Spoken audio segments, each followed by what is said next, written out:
What's up guys, it's Mindset and Performance Coach Adam Connolly here, and in today's video you're going to learn how to train the second skill to become a poker athlete, which is emotional regulation.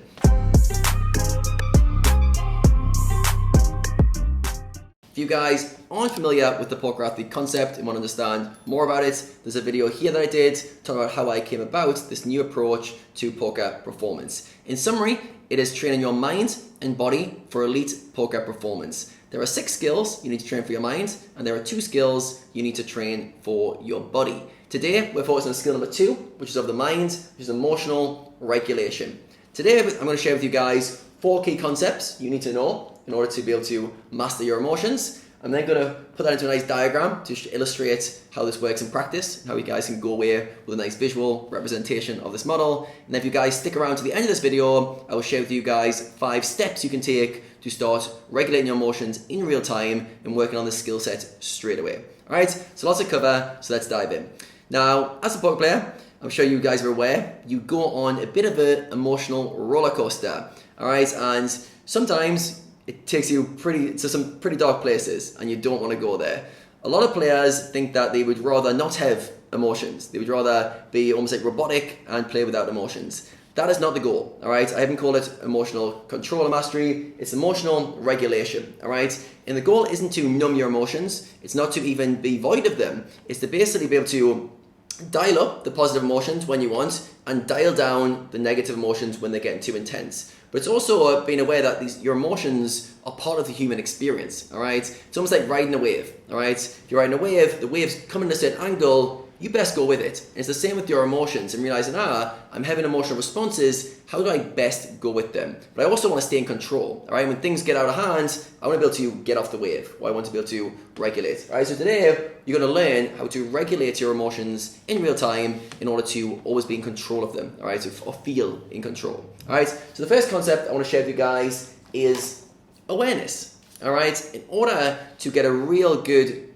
regulation of your emotions, you first need to understand what your emotions look like, alright? So plot on a graph, we have basically over time, you're going to experience some high emotions, generally positive energy, and you're going to have some low emotions, alright? Generally negative energy. Think annoyed, frustrated, angry, sad. If a positive, think enthusiastic, inspired, uplifted, energized, things that fit for you. Alright, but over time, we have a baseline here, which is our default emotional state. Like you on an average day, what's your average emotional state like? And then we're going to fluctuate around it. Alright, so throughout your days, you're going to go on this roller coaster, which looks like this.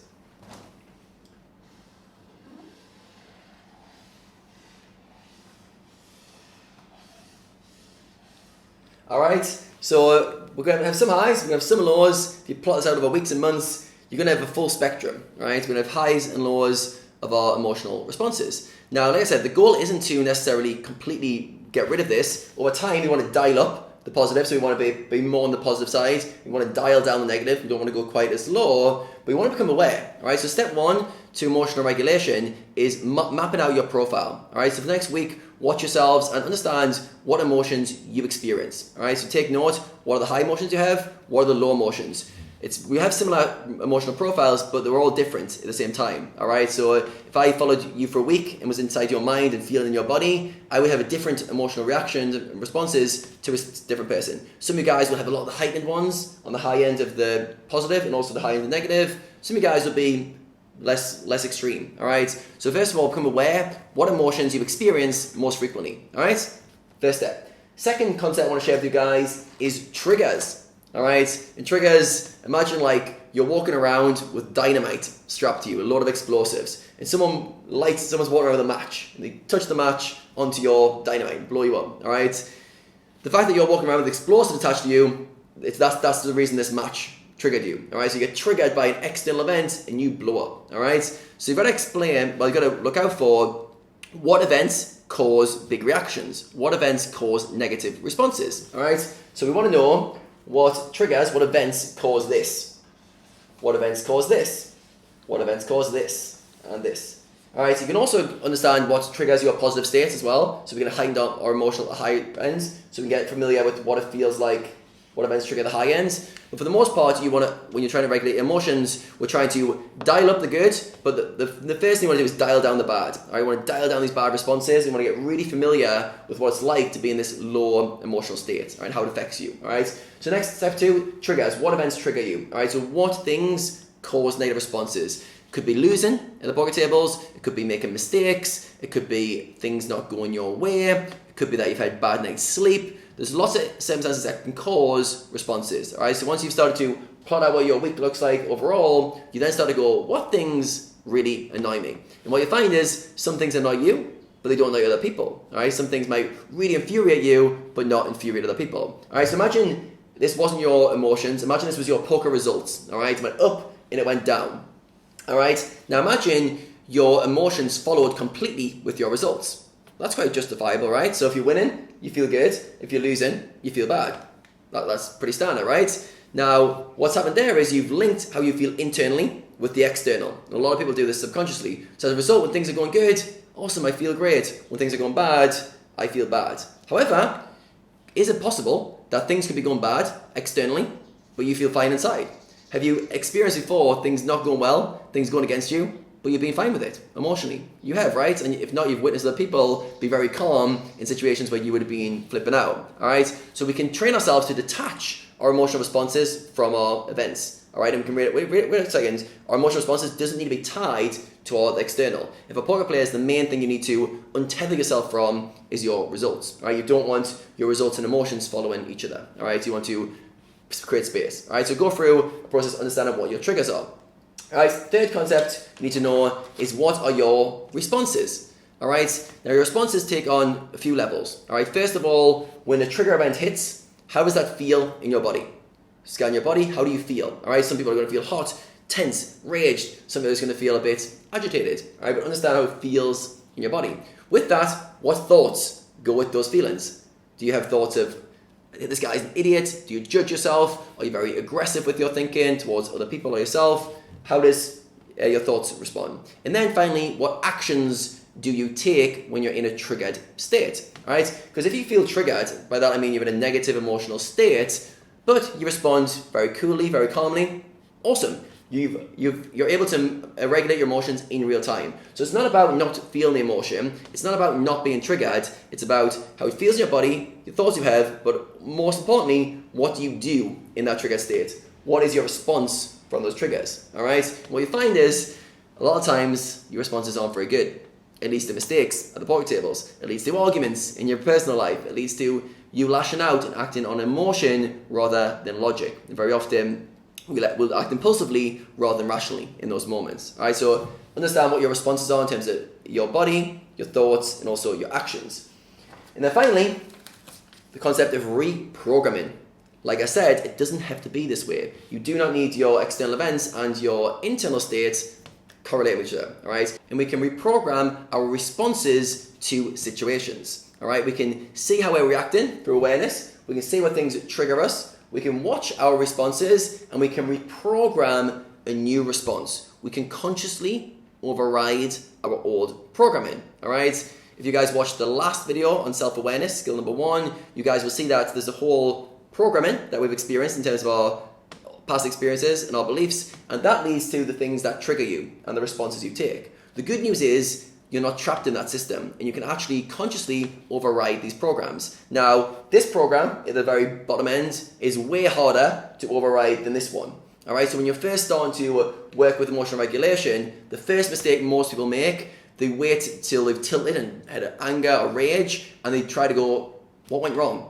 How can I just think about that differently? And they're way too far off the spectrum. They can't actually do that. Their mind they can't consciously override. However, you can get very good at these low-hanging fruit, all right? Get good at these small triggers, things that agitate you, annoy you, and you can consciously override the program, which I'm going to teach you guys how to do in a second. But then once you get good at those ones, you can slowly work your way up to even the big things. Even the big triggers, you can start to reprogram them, all right? And the goal, like I said, with emotional regulation, dialing up the positive, dialing down the negative, and being in control. Feel like, you know what, like life's going to throw a lot of stuff at me, and I'm able to regulate my emotional state, and I'm able to have responses that are in alignment with my goals because I've reprogrammed the responses that I want. Alright, so do that. There's only 5 steps you guys can walk away from today's video and start to work on right away. Alright, so step 1 is to become aware of your emotional responses. Alright, so literally for a week, follow yourself and write down all the emotional responses you have. The good, the bad, the ugly. Alright, really start to get aware of how you're responding emotionally. Alright, and you'll find you spend a little bit too much time in negative states. Alright, if you're like most people. Alright, and as a result, there's going to be problems. Alright, if that's true, you then go to the second one, identify what events trigger you. And ideally, you can start broad, but I like to get as specific as possible. Is it losing to a fish who 3-bets you too aggressively? Is it you made a mistake in a spot that you've just run a solver sim on and you know how to play it? Get very specific on what events trigger you.